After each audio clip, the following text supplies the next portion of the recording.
Ryan Day knows comfort doesn't build champions. His demand for a daily edge is shaping Ohio State into a true contender.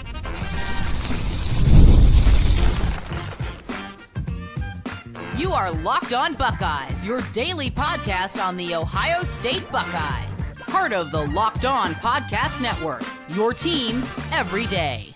Welcome in, Buckeye fans, to your Hump Day edition of Locked On Buckeyes, which is your daily Ohio State podcast, part of Locked On Podcast Network, your team every day. I'm your host, Jay Stevens, veteran sports talk host, delivering passionate coverage about your Buckeyes. And today's episode is brought to you by FanDuel. Right now, new customers can bet just $5. And if your bet wins, you'll get $300 in bonus bets to use across the app.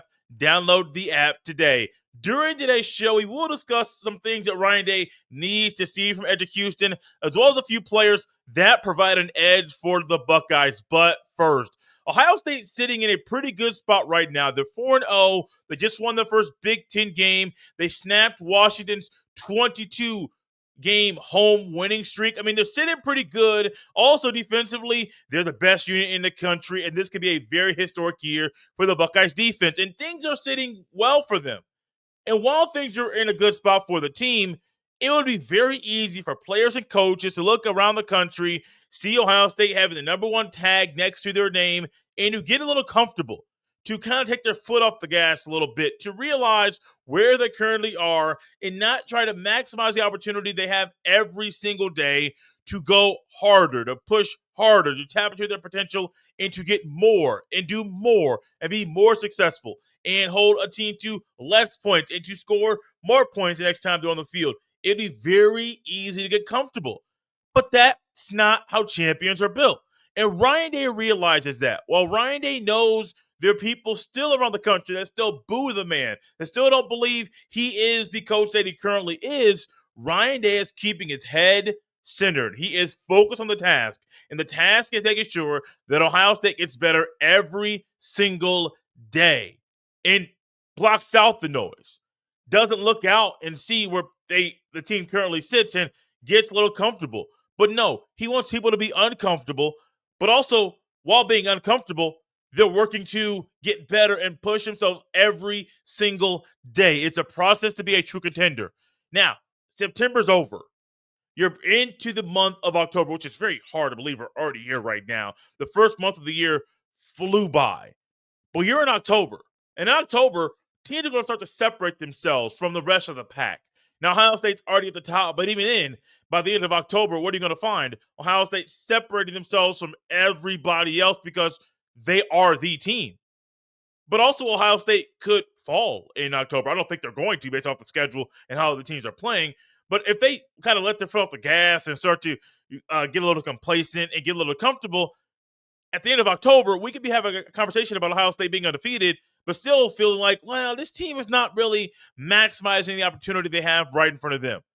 And with the way that Ryan Day is pushing this team, the way Ryan Day is talking about this team, the things that he is saying at his press conferences, there's no reason for anybody to think anything but Ohio State maximizing the opportunity that they have every single day.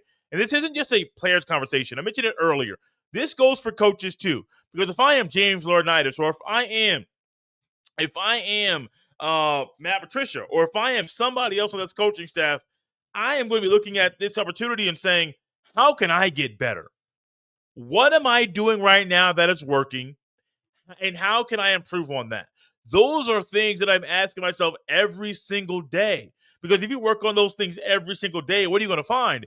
You're getting better. You're not comfortable with where you are. You may understand where you currently are, but you're not comfortable with where you are. You're trying to realize, well, I am a little uncomfortable. How can I get comfortable? But every time you get uncomfortable, you realize, and once I get comfortable, there's another goal to achieve. There's more to attain for. There's more things that you're trying to push to secure. And this all comes from a quote that Ryan Day gave during his press conference on Tuesday. And when I heard it, I was like, oh, Ryan Day gets it. Here's what Ryan Day had to say about Ohio State not being comfortable. Quote, there shouldn't be one person in the building that feels comfortable when they walk around. But at the same time, people love being in the building. I think that, to me, it's winning culture. It's day to day, man, and we are in a race to be the best in the country. That last end quote. That last part speaks volumes about Ryan Day too. Not only speaking about, and this is a meeting he had with the coaches. This wasn't a meeting he had and the quote that he gave to the players. This was a meeting he had with the coaches where he's talking about nobody should be in this. Nobody in the building should be comfortable when they walk around. But Ryan Day's thinking, you love Ohio State. You love where you are. You love the team. You love your brothers. You love this team. Shouldn't you be comfortable around the people you love? Yes, but when Ohio State has that winning culture is going to push people to be the best they can be. And if you're comfortable with where you are, maybe you're not pushing yourself to be the best you can be. And so Ryan Day gets it. But the last part, Ryan Day is not saying the team's the best in the country. Ryan Day says they're in a race to be the best in the country. If you look around the country and look at some of the teams that are at the top, I mean, I don't have the AP poll at the top of my head right now, but I know Oregon's up there after going on the road and beating Penn State in the whiteout game, which if you were able to watch part of that game at all, you saw how wild and crazy that scene was. But then if you saw Dylan Thieneman catch an interception of Drew Aller to end the game, you also saw how deflated and dejected the Nittany Lions fans were. That's a team you got to look out for. You still got to look out for Penn State, too, because you have that game against Penn State. I believe it's on November 1st. You have that game, and you have to go out there and realize, while Penn State already has one loss, you can't overlook the Nittany Lions. It's James Franklin. It is Drew Aller. Yes, Ohio State has beat them, 10 years in a row, and I'm not going to gloss over the history, but they also have Jim Knowles. But while they have Jim Knowles, they have Ryan Day, who hired Jim Knowles, that knows Jim Knowles' defense backwards and forwards, inside and out. So I think Ohio State in that game is sitting more comfortable, but also realizing they can't be comfortable. You can't be comfortable at all. Who else is pretty good in the country? Alabama just went down to Georgia and won. Now, Alabama is hosting Vanderbilt this weekend, which is a game that I didn't think would be circled on anybody's calendar, but game day's going there, so it's circled on somebody's calendar. And you got to realize that Alabama's a good team. Yeah, they had some problems early on, and they fell a little bit, but what are you finding? You're finding that Alabama's really good. And Alabama, to go down to Athens to win that game, you have to think, okay, they're putting it together. Miami is going to Florida State, going to Tallahassee this weekend, where Miami's a really good team. Florida State just lost to Virginia last weekend in overtime. So you think Florida State wants to get back, and then they're playing the rival that they want to get the upper hand in that battle. And so there's a lot riding on that game. In the Big Ten, not only is it Oregon and Penn State, Indiana's a team that Ohio State's not playing for the first time in a while. And I can't believe I'm about to say this. Those two teams can meet in the Big Ten championship game, and that'll be a battle of red. I'm not saying it's going to happen. But would I be shocked if Indiana and Ohio State are battling it out in Lucas Oil Stadium for the Big Ten championship? No. That's not something I would say before the season. But I think right now, with the way Indiana's schedule is laid out, you got to think that might be a reality. And these are reasons, among many reasons, why Ohio State can't be comfortable where they are. It'd be easy to get comfortable, but you can't get comfortable. You can't do it. Be comfortable.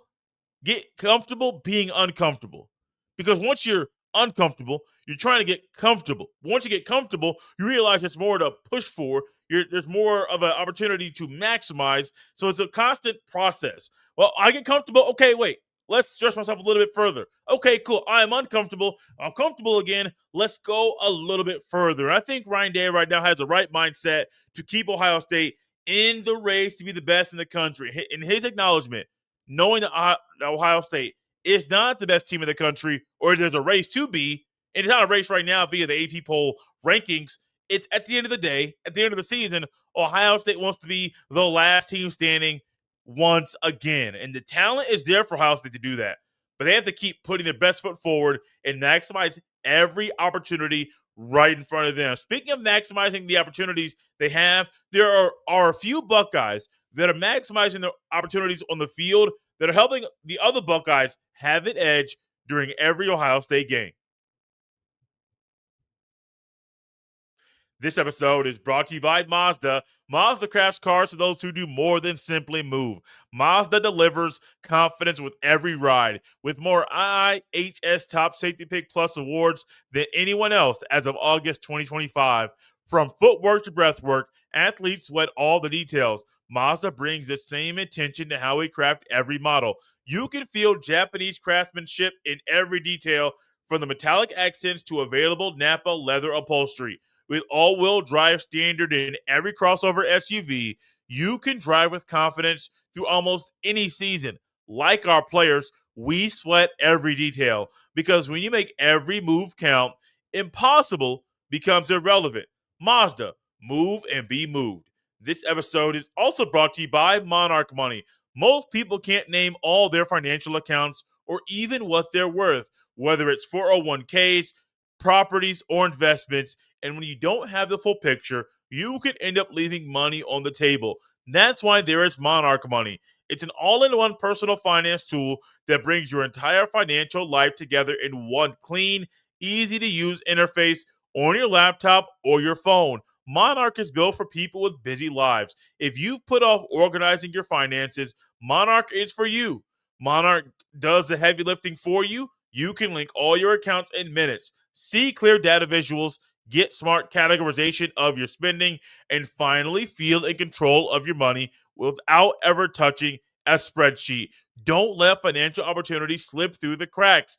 Use code LOCKEDONCollege at monarchmoney.com in your browser for half off your first year. That's 50% off your first year at monarchmoney.com with code LOCKEDONCollege.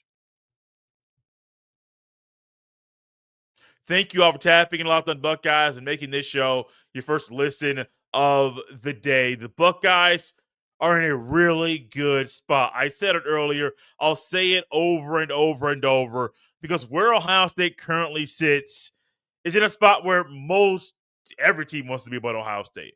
You're number one in the country. You have a defense that has started off in a hot way, a way that could lead to a historic year for the Buckeyes defense. You have an offense that has Julian saying that is playing better than advertised, and he's had a meteoric rise early in the year. Ryan Day is in his 7th year being the Ohio State head coach. Seems like he fully gets it.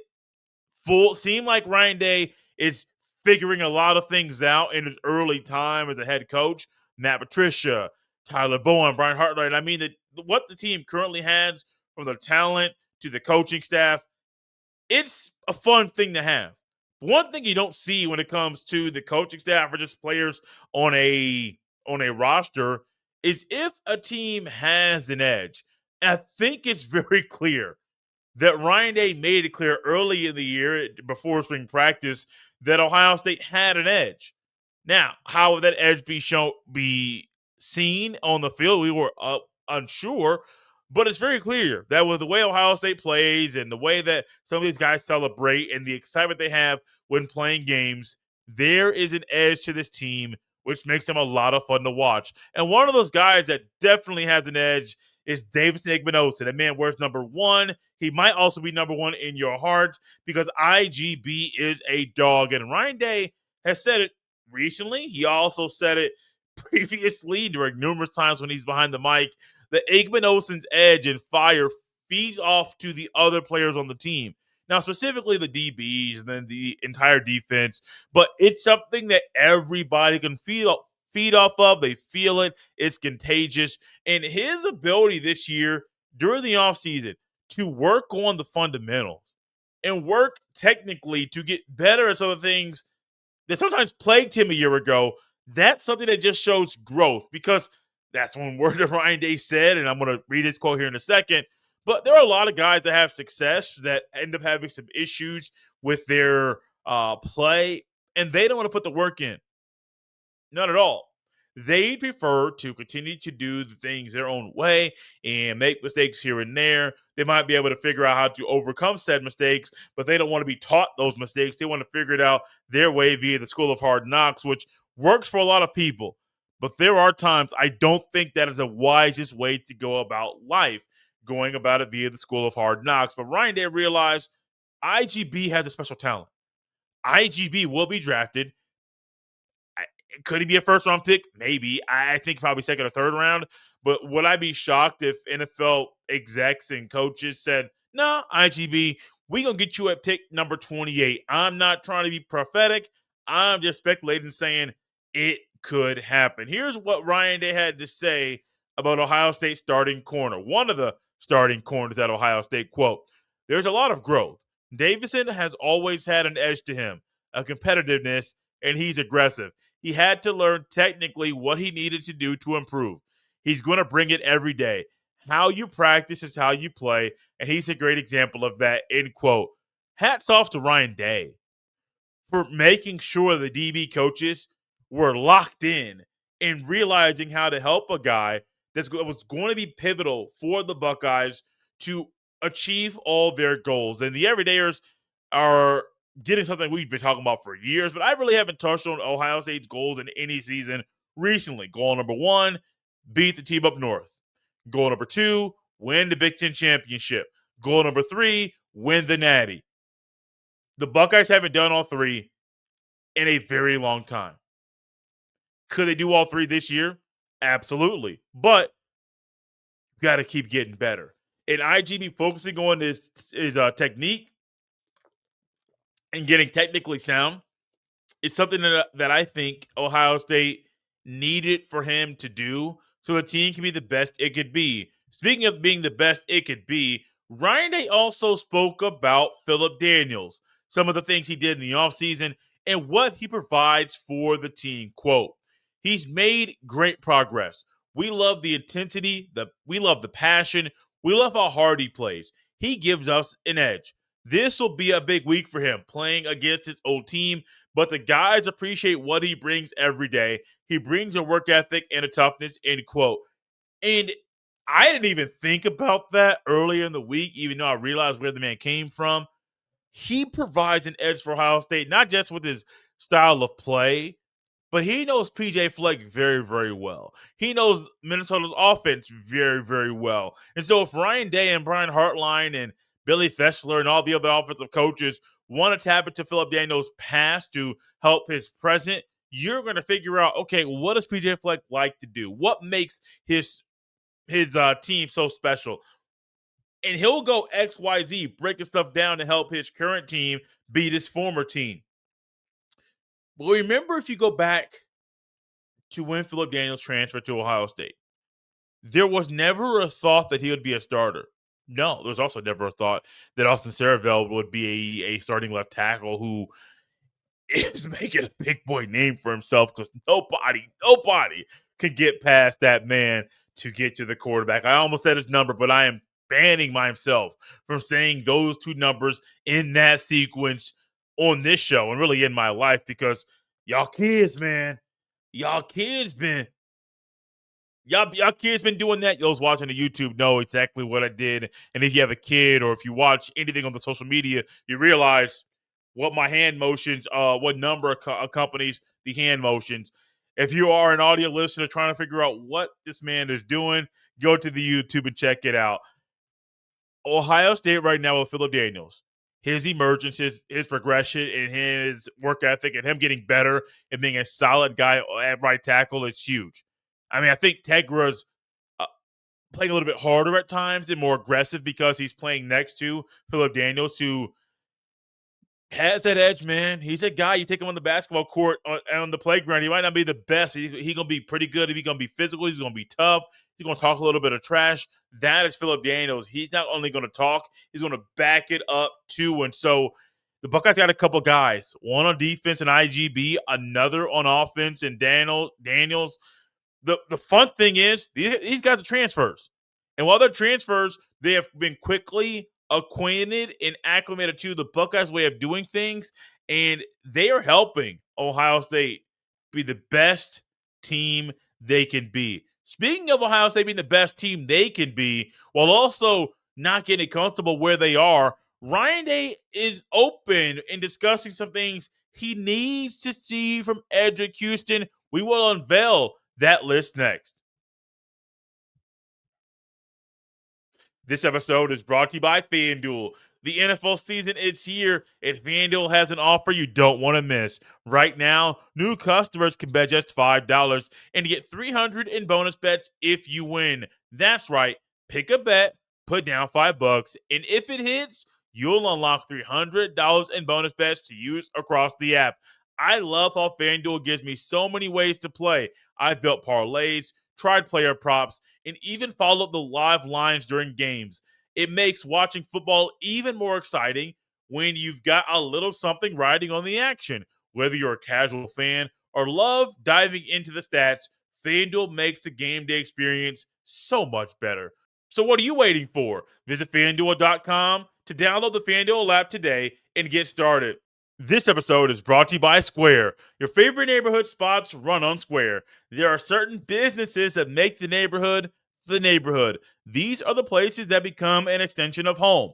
Whether it's a sports bar dedicated to your team's fan base, the spot with the best wings in town for game day, or that beloved local chain that's been rooted in your community for years. These businesses are what bring people together.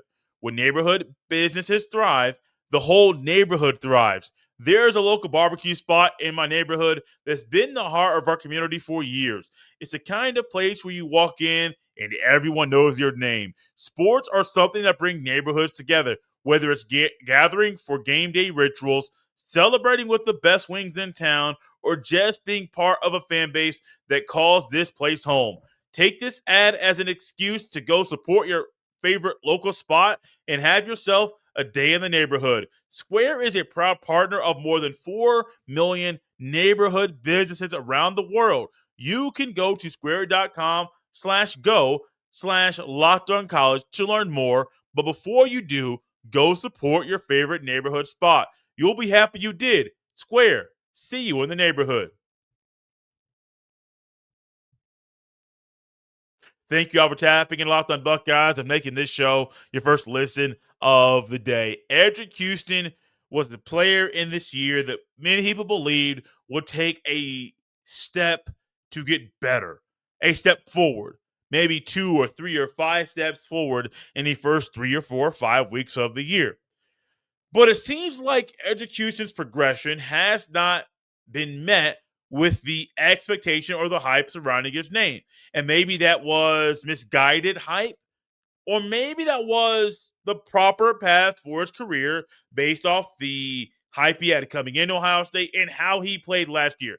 The everydayers know I don't put a lot of stock into high school rankings or even high school film when a guy gets to Ohio State. I get the high school ranking and a high school film is a big reason why, more so the film than the ranking, why a player is at Ohio State. But once you get to Ohio State, I don't care about nothing that you did in high school. Now, it's valuable. It's a big time thing. But Julian Sands' high school film is great. That doesn't mean he's going to be great in college. Quinn Ewers, Tate Martell, their high school film was great. One guy in Martell never put it together. Another guy in Quinn Ewers, now he battled injuries, but it still didn't seem like he was that dude. And so high school, I'm not trying to knock those guys, just an example of guys that had really good high school film. They were the hype of their class. But the next thing you know, they get to the next level and things don't go the way that they are. Now, I'm not here to say that Edrick Houston is going to have he's not going to have a Tate Martell path because he's already played more than Tate Martell did throughout Martell's entire career. And then the Quinn Ewers thing, Quinn Ewers had to battle injuries. And so I don't want Edrick Houston, I think right now is currently battling an injury, which is somewhat a big reason why he is playing the way that he is. But Ryan Day said there might be more to the story. Quote, the biggest thing is keep putting one foot in front of the other. Avoid all the distractions. Now more than ever, there's a lot of distractions. Staying focused throughout a whole practice, staying focused throughout a whole game is very, very important. When you're a young player, there's a lot of things you have to work through. Ryan, end quote. Ryan Day also went on further to discuss that the game doesn't care about your family, and for a young player, that could be a little struggle for him. So he needs to make sure that he leans on the right kind of people off the field. But Ryan Day is not really upset with Edrick Houston, just more using the public platform when he's in a presser to say, Edrick Houston, here's just some things as far as why he might not be getting off to the start that some thought he was going to get off to, and what he can do to get back on the field. And Ryan Day, the more Ryan Day speaks, I am sensing he's becoming Nick Saban. Because you remember those times Saban got behind the mic and Saban would be specifically talking to a player or a group of people, but that player nor a group of people were in the room during the press conference. But the next thing you know, the message gets back to those people that Saban is talking about, and things are fine. Ryan Day and Saban have been open at times talking about how much money is needed for a school, for a roster. I don't think Ryan Day speaks out of turn, or Ryan Day doesn't think before he talks.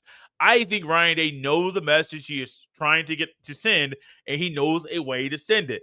Also, I don't believe Ryan Day is saying anything behind the mic that he has not already said to Edrick Houston. So that's a big thing for Edrick, because he is not a young guy that is hearing his coach say things for the very first time to a room of probably 50 people, that 50 media members that cover Ohio State, along with those that are watching via the live stream. I mean, Ohio State streams it. Numerous media outlets stream it as well. I even saw clips on the Instagram from Fox. So there are a lot of people that are tapped into the Ohio State Buckeyes every single day. And this is a perfect time for Edrick Houston to show he's not only grasping what Ryan Day is saying, but also he's getting healed up. And once he's healed up, he can be the force that a lot of people expect him to be out there on the field.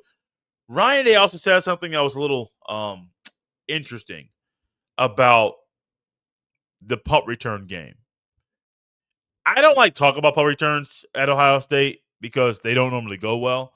There was that one time a year ago, a guy named number 2 went down and scored a touchdown, and if the shoe had a top, the top would have been blown off because of how loud fans like you were during that moment, because his touchdown, punt return touchdown, snapped a 10-year drought of Ohio State not returning a punt for a touchdown.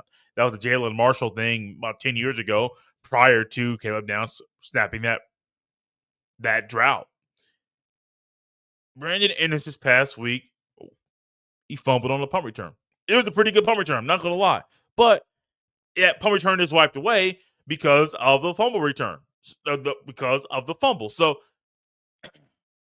Ryan Day made a comment. I'm just going to read this quote to you, and then I'll share my thoughts. And you can tell that I'm not really overjoyed with some of the things that were said, but here we go. Quote, if Brandon didn't fumble that ball, I don't think anybody is asking that question. We're going to get that fixed. That being said, I like the way he hit. I like the way he hit the previous game. Hang on to the ball. We're not having this conversation, end quote.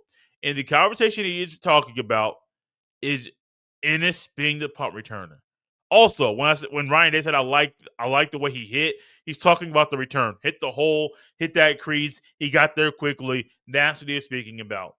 But then Ryan Day also said they're sticking with number 1 on offense, that is, as the punt returner. Why do these coaches not understand that this is not the first time Ennis has had issues returning punts? It's not. And it's not all about the fumble. Sometimes it is about vision. Sometimes it is simply about catching the ball. You have a guy that wears number 2 on defense. That's a better punt returner. You have a guy on offense, number 4. That's a better punt returner. If Trevor Rogers were healthy, he might be a better punt returner. Mylan Graham, Bryson Rogers. There are guys on this team that have showed you their burst, and it looks a little bit different than when Brandon Innis has the ball. That's not me trying to throw rocks at Brandon Innis. He is a good player. But make it make sense, Ryan Day. Make it make sense. Now, Day's in practice. Day knows what he's doing. I'm not going to say that he doesn't, but there is a reason why in press conferences, Ennis' name comes up along with the punt return, and people are wondering, why he is still back there when he has proven he might not be the best guy for the job. Now, maybe Ohio State is determined to save guys for certain games or determined to keep them away from this part of the game because they can save their bodies for something else. Maybe that is true. But here's my mindset. We're going to close up shop, and I know it might be an unpopular opinion, but that's okay. That is absolutely okay. Anytime there's a game, a kickoff return or punt return is a part of a package Ohio State needs to prepare for. And while preparing for that part of the game, I still believe Ohio State should put the best guy back there every single time. Is that a crazy concept? No. Is it new? Absolutely not. I still don't think Innis is the best punt returner on the team, the best guy for the job. And I had that thought before homie fumbled a punt return this past weekend. And so if he's not the best guy for the job, and aside from Bryson Rogers, Mylan Graham, Jeremiah Smith, I think all those guys will do a great job. You've already seen what Caleb Downs can do. Why would you keep that man away from the rock when the other team is punting? Make it make sense. Oh, wait, you probably can't because it makes too much sense to put him on the field to return the rock. I know I'm not a coach. It's been a long time since I've coached anything. But one thing I know is this. It doesn't take a rocket scientist to realize that the guy that's back there returning the punts might not be the best guy on the team for the job. And I ain't saying Innis is trash as a returner. I am just not convinced he is the best player on the team to return punts or kickoffs for the Ohio State Buckeyes. Thank you all for tapping Locked on Buckeyes and discussing some pretty big moments for Ohio State as the Buckeyes are the number one team in the country. And Locked on is in the midst of another big moment because college football fans, Locked On and Fire TV present College Football Kickoff, your ultimate college football weekly preview. Drake Toll of Locked On Big 12 leads the conversation alongside two-time AP Coach of the Year Gary Patterson, former college star Jesse Holley, and Locked On's local experts. A college football preview only Locked On can do. Catch College Football Kickoff every Thursday throughout the season only on Fire TV. You can follow me on any social media platform at jstevens07. Send every email to jstevens317@gmail.com. This has been Locked On Buckeyes on a hump day. We'll see you next time.